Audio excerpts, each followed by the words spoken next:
Bonjour à tous les amis, aujourd'hui on se retrouve pour une toute nouvelle vidéo sur ma chaîne YouTube. Une nouvelle vidéo, on va tout simplement parler du prochain match de la sélection algérienne de football. L'Algérie va tout simplement affronter jeudi à 21 h heure française la Tanzanie dans le cadre tout simplement de la dernière journée des qualifications à la prochaine Coupe d'Afrique des Nations qui aura lieu, je vous le rappelle, de janvier à février en 2024.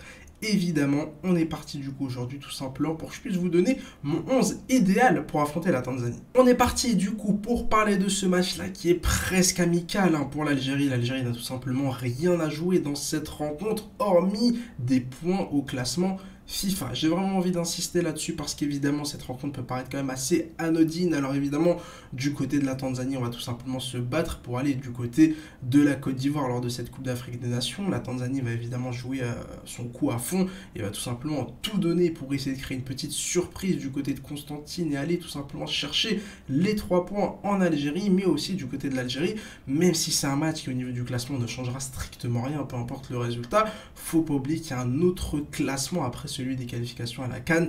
Le classement FIFA, c'est évidemment très important d'être régulier, très important de gagner absolument tous ces matchs tout simplement pour obtenir la meilleure place au sein de ce classement FIFA en vue tout simplement du tirage au sort de la prochaine Coupe d'Afrique des Nations. Je vous le rappelle, évidemment, on aura tout simplement 4 chapeaux, un chapeau 1, 2, 3, 4. Les 4 chapeaux nous donneront tout simplement les différents groupes. L'objectif, évidemment, c'est d'être dans le chapeau 1 pour essayer d'avoir le groupe le plus facile possible. Après, vous allez me dire, récemment, ça n'a pas eu énormément d'importance pour la sélection algérienne. En 2019, on était dans le chapeau 2 et on avait tout simplement fini devant le Sénégal. On avait notamment réussi à finir premier face au Sénégalais qui était chapeau 1. En 2023 en 2022 pardon, du côté du Cameroun, on a été chapeau numéro 1 et on a tout simplement fini bon dernier de ce groupe-là.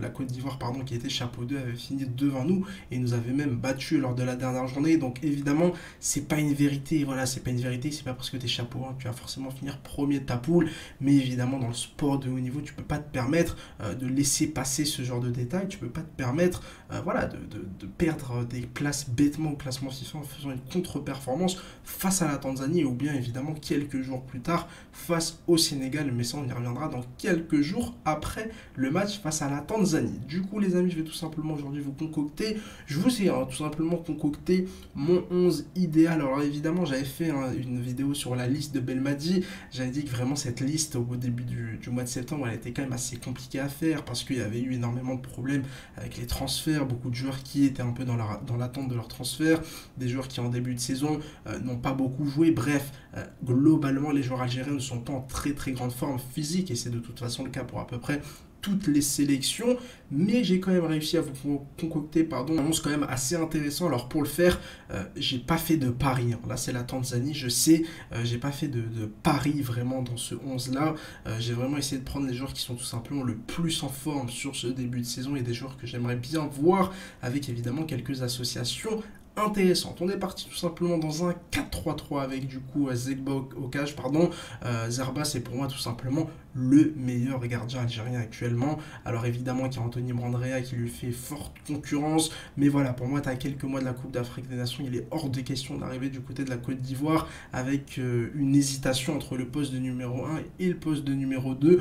J'ai tout simplement décidé de frapper entre guillemets avec du point sur la table et j'ai tout simplement décidé de placer Zerba au cage. Youssef Attal les amis au poste d'arrière droit, Tougaï, Ben Sebaini, Ait Nouri. Voilà du coup pour ma défense, c'est tout simplement pour moi actuellement la meilleure défense possible du côté de la sélection algérienne. T'as le meilleur arrière droit Youssef Attal qui à 100% physiquement, il n'y a absolument aucun débat. Ait Nouri et Ben Sebaini, Ben Sebaini axe gauche, Ait Nouri arrière gauche sont tout simplement les deux meilleurs joueurs à leur poste, étant donné que Ben Sebaini aujourd'hui je le considère vraiment comme un défenseur central du côté de la sélection algérienne. Et puis pour le deuxième défenseur central pour accompagner Ben Sebaini, j'ai quand même pas mal hésité. Mandi forcément c'est un joueur quand même qui a pas mal de valeur aux yeux de Djahel Belmadi. Il y a aussi Touba, mais est-ce que tu as envie d'avoir deux défenseurs gauchers dans l'axe? Je ne suis pas vraiment convaincu par cette idée, même si je ne m'appelle pas non plus Didier Deschamps. Je me suis dit, pourquoi pas faire jouer Tougaï, qui est quand même en bonne forme physique depuis le début de la saison. Il joue pas mal avec l'Espérance, qui est tout simplement un titulaire indiscutable du côté de la Tunisie, et ça donne tout simplement une défense plutôt intéressante. On part du côté du milieu de terrain avec un peu d'expérimentation. Voilà, c'est le moment, les amis, de tester un peu. T'affrontes la Tanzanie, c'est pas non plus un cadre africain, t'es à domicile, t'es à l'aise, tu peux te permettre d'avoir un milieu de terrain quand même assez offensif. On est parti tout simplement vers Kadri, Ferrouli, Oussem, Aouar. Alors Aouar, faudrait voir physiquement est-ce qu'il est apte ou pas.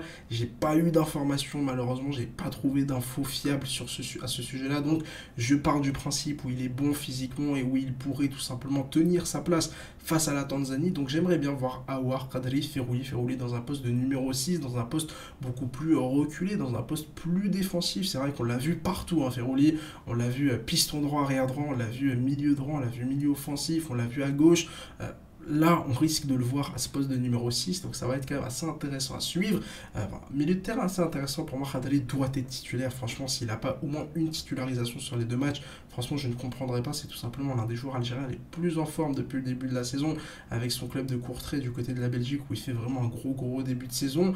Aouar pour confirmer les bonnes choses qu'on avait vues lors de la précédente trêve internationale, et même si encore une fois, physiquement, il faudra voir ce dont il est capable.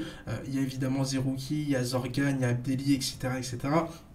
Mais j'avais vraiment envie d'avoir ce milieu de terrain qui, je trouve, footballistiquement est super intéressant. On passe du coup au trio d'attaque. Il nous manque 3 petits joueurs pour compléter cette équipe. Et là, j'ai tout simplement décidé de mettre Bouanani à droite, Bounedjah dans l'axe et Hamoura à gauche. Voilà un trio quand même assez intéressant, assez aussi inédit, hein, il faut le dire. Alors pourquoi pas Mahrez à droite plutôt que Bouanani? Je pars du principe où voilà, Mahrez va se marier. Enfin, actuellement, a priori, son mariage a eu lieu. Il va arriver en retard avec la sélection. C'est un joueur qui, voilà, on sait qu'il sera titulaire à la Coupe d'Afrique des Nations. Pourquoi ne pas donner tout simplement une place de titulaire à Bouanani face à la Tanzanie et privilégier du coup Riyad Mahrez plutôt face au Sénégal? Bounedjah tout simplement parce que c'est actuellement pour moi le meilleur numéro 9 algérien, le meilleur 9 de cette liste. Alors peut-être qu'il fera jouer plutôt Marius, peut-être, enfin on verra bien, mais en tout cas pour moi, la présence de Bardan Bounedjah lors de ce match face à la Tunisie, face à la Tanzanie, pardon, elle est quand même largement souhaitable. Et puis évidemment, Hamoura c'est comme Khadri, voilà, c'est un joueur qui a été excellent lors de la dernière trêve internationale, qui a eu un transfert intéressant cet été, qui vraiment, voilà, par son profil, pourrait énormément apporter. Je trouve que du côté de l'Algérie, avec Belaïli, avec Slimani, avec Mahrez, on manquait de vitesse, on manquait de qualité d'élimination, on manquait de mouvement au niveau de l'attaque. Et clairement, un joueur comme Hamoura, voilà, c'est un mec, tu le lances en profondeur, c'est une pile électrique, c'est un mec qui va gratter des ballons dans les pieds des défenseurs adverses, c'est un mec qui a une détente folle alors qu'il fait 1m65.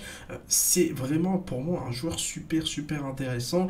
Peut-être plus le voir dans un rôle de joker, dans un rôle, voilà, le joueur qui rentre à la 70e minute pour dynamiter un peu la défense adverse, mais pourquoi pas aussi l'avoir dès le début du match. Et clairement, avec Khadri, avec Attal, avec Ait Nouri, c'est des joueurs que je vais vraiment suivre, et cette trêve internationale va nous permettre de voir est-ce qu'ils ont vraiment le niveau pour pouvoir être des titulaires avec la sélection algérienne, et du coup nous permettre de faire de très belles choses durant cette Coupe d'Afrique des Nations en Côte d'Ivoire. Voilà les amis, mon 11 de départ, j'espère qu'il vous plaît. N'hésitez pas évidemment vous aussi, hein, de votre côté, à réaliser le même exercice que moi et à me donner tout simplement votre composition d'équipe idéale pour affronter la Tanzanie.